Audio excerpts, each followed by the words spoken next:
자, 여전히 최근에도 가장 많이 받는 질문 중에 하나가 집을 사야 될까요?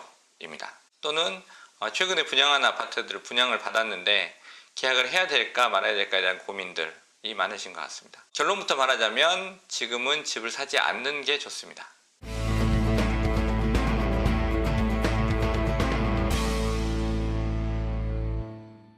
집은 반드시 사는 게 맞다고 보고요.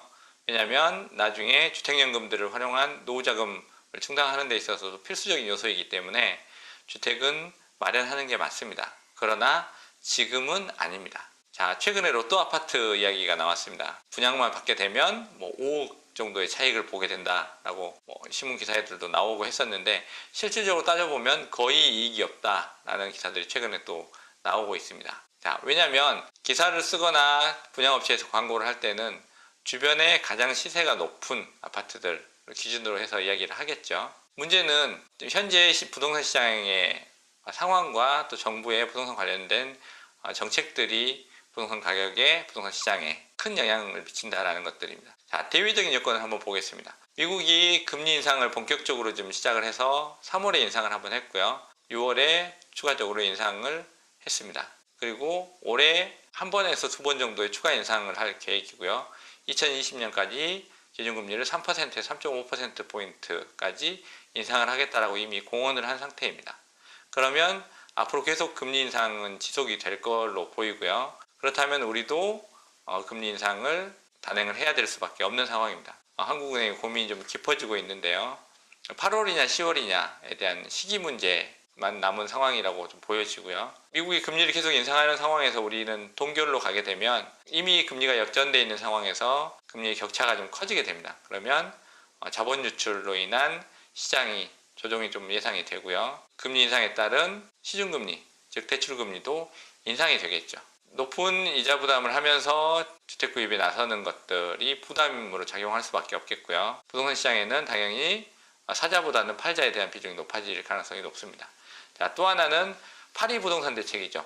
정부에서 주택 시장의 과열을 막기 위해서 그 배경에는 미국의 금리 인상을 고려한 부분도 있었다고 볼 수 있겠습니다. 그래서 과도하게 갭 투자가 늘어나는 것들을 막기 위해서 강경한 부동산 정책을 썼죠. 세무조사 또는 양도세 중과, 또 건설회사 같은 경우는 분양가 상한제, 보유세 인상에 대한 부분들까지 진행을 해서 마무리를 하는 걸로 진행을 하고 있는데요.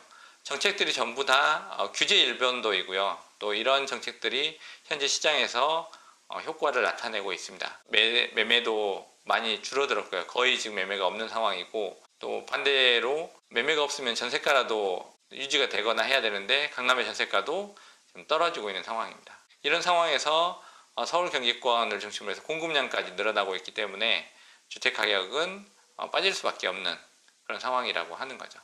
지금 집을 산다, 사실 수도 있습니다. 근데 지금 이미 집값이 많이 올랐기 때문에 지금 집을 사면 시장이 바닥권에 있을 때 또는 조정이 마무리될 때에 비해서 몇 억의 대출을 더 받아야 되고요. 몇 억의 대출을 더 받는다고 하면 그만큼 이자 부담도 커질 수밖에 없겠죠. 그리고 시장의 대내외적인 여건을 봤을 때 주택가격이 조정을 받는다고 보면 앞으로 한 2, 3년 정도는 몇 천씩, 몇 억씩 떨어지는 주택가격에 대한 스트레스도 온전히 다 떠안아야 되는 그런 결정이 될 겁니다. 지금 정점에 있는 이미 최고조에 올라 있는 이 부동산 시장에 큰 부담을 갖고 들어가는 것보다 미국이 금리 인상이 마무리되고 글로벌 경기도 어느 정도 회복세를 보이기 시작하는 시점이 금리 인상이 마지막으로 마무리되는 2020년 정도로 예상을 합니다. 그래서 내년 말 또는 내후년 초 정도에 주택의 매입에 대한 또 분양에 대한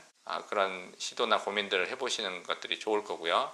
올해와 내년도 서울 경기권에는 공급량이 여전히 많습니다. 그렇다고 하면 추가적인 조정이 더 이루어질 수 있는 가능성이 있다라고 봐야 되는 거죠. 그런 것들을 고려해서 전세를 한 번 정도 더 살고 그 다음에 주택 매입에 대한 생각을 하는 것들이 지금 시장 상황에서 현명한 주택 구입 전략이 될 수 있다라고 하겠습니다.